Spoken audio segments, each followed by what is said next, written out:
நீங்க நன்றி சொல்ல வேண்டாம், இடைஞ்சல் பண்ணாம இருங்க, பாவம் அவர் செய்யறதை செய்யட்டும். நீங்க அப்புறமா நீங்க அரசியல் இருக்க விமர்சனம் இருக்கவே இருக்காது. எப்ப வேணா யார் மேல வேணா வைக்கலாம்.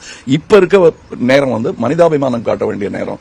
இனி இது நிகழாமல் இருப்பதற்கு நீங்களும் கண்டிப்பா இந்த மாதிரி இதுக்கு ஏதுவாக நம்ம நடந்து கொள்ளாமல் தட்டி கேட்பதற்கு உரிமை உங்களை விட வேற யாருக்கு இருக்குங்க? உயர்நீதிமன்றமும் ஸ்பாட்டுக்கு போகல, என்ன மாதிரியான கட்சி அப்படின்ற மாதிரி பல கேள்விகள் அடுக்கடுக்கா வச்சிருக்காங்க. உங்க பார்வையில் என்ன சார்? இப்ப வரை ஸ்பாட்டுக்கு யாருமே வரலையா சார்? விஜய் தரப்புல யாருமே வரல சார். நீங்க என்னுடைய ரெஸ்பான்சிபிலிட்டி எங்கிட்ட கேட்கலாம், இவர் ரெஸ்பான்சிபிலிட்டியை அமைச்சர்கிட்ட கேட்கலாம். யாரோட ரெஸ்பான்சிபிலிட்டி எங்கிட்ட வந்து கேட்டீங்கன்னா நான் பதில் சொல்றது நியாயமா இருக்கும். அரசியல்வாதி உங்களுடைய நான் என்னை விட மூத்தவங்க எல்லாம் இருக்காங்க. அதை ஃபர்ஸ்ட் புரிஞ்சுக்கணும் எல்லாரும்.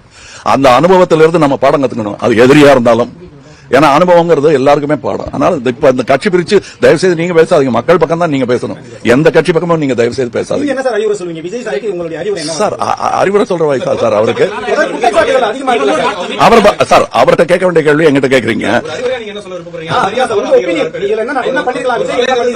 சார். இப்ப காலம் கடந்து இந்த அறிவுரையை சொல்றதுல அர்த்தம் இல்ல. இனி அவர் ஒரு தலைவனாக செய்ய வேண்டியதை செய்ய வேண்டும் என்பதுதான் என்னுடைய வேண்டுகோள். அறிவுரை சொல்றதுக்கு நாங்க யாரு? அது அவங்களுக்கே இருக்கிற விஷயம். அவங்களுடைய பார்வை என்ன? எல்லாமே திமுக தான் காரணம், செந்தில் பாலாஜி தான் காரணம்ன்ற மாதிரி குற்றச்சாட்டுல திமுக மேலேயே எடுக்கிறாங்க. இல்ல பாருங்க, அவங்க குற்றம் சாட்டுறவர் இதோ இங்க நிக்கிறாரு. மத்தவங்க குற்றம் சாட்டுறவங்க எங்கேங்கிற கேள்வியை நீங்க தான் கேட்கணும், எங்களை கேட்காதீங்க கேள்வி. நான் இங்க அரசியல் பேச வரலைங்க. நான் அடுத்த மாசம் வருவேன், அதுக்கு அடுத்த மாசம் வருவேன், பேசிக்கலாம். கொஞ்சம் ஒரு மாசம் அவங்களை விட்டுருவோம், நிம்மதியா இருக்கட்டும். அவங்க அது மறக்கிறதுக்கு ட்ரை பண்ணட்டும். திரும்ப கிண்டி எத்தனை எப்படி சேர்த்தாங்கன்னு அவங்க கிட்ட கேட்டா எங்கிட்ட அழுகிற மாதிரி அழுவாங்க.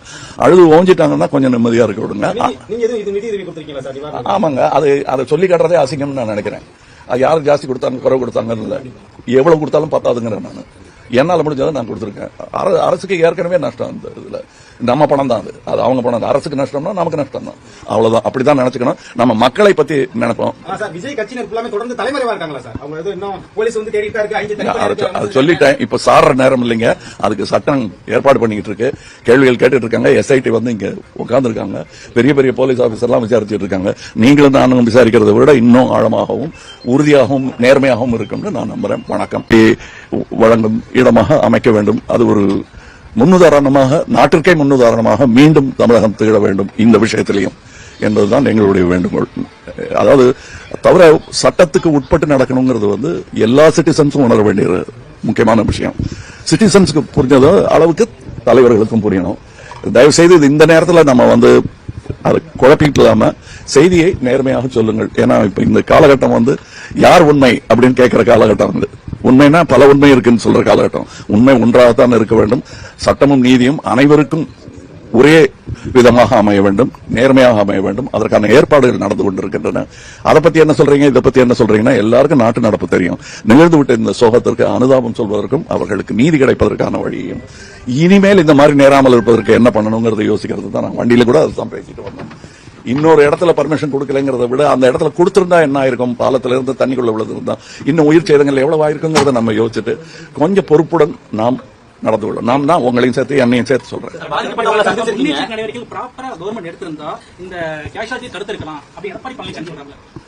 சார் அவங்க வந்து நான் பேசுறது மனிதம், அவங்க பேசுறது அரசியல்.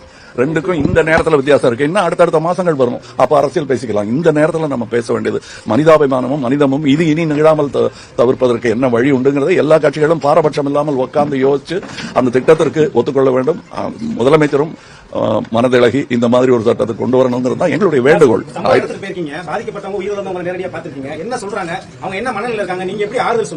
சார் இது ஆறுதல் சொல்ல முடியுமா? நம்ம எவ்வளவு பணம் கொடுத்தாலும் அது பொருந்துமா? அவங்களுக்கு போதுமா? அது போன பிள்ளை திருப்பி கிடைக்கும்.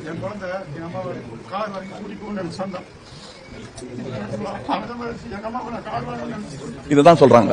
இதை கேட்டுக்கங்க. இவ்வளவுதாங்க செய்தி.